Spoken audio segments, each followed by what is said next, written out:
แสน้ำขึ้นไปเรื่อยๆจนหอดเมืองสานคามสมคำขึ้นซื้อน้ำเจ้าขาวสาวงามคำหวา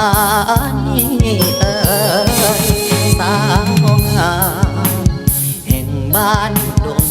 พงไพรผู้พาป่าไม้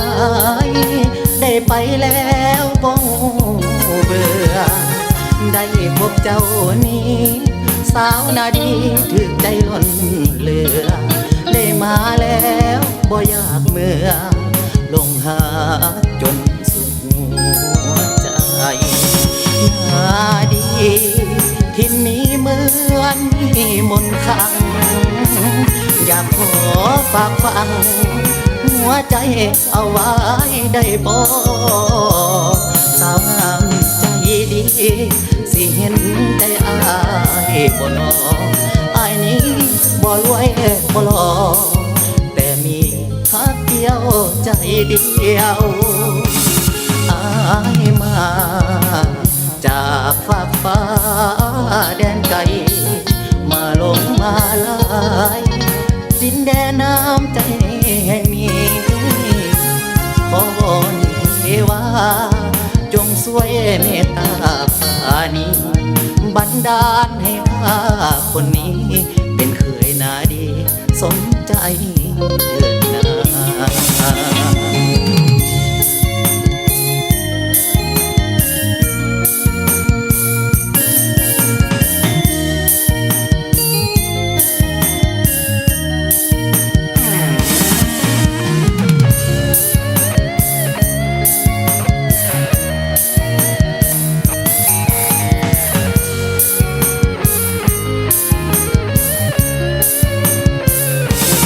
นา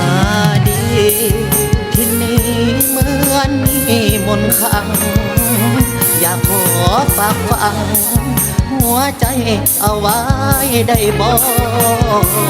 สาวงามใจดีสิเห็นใจอา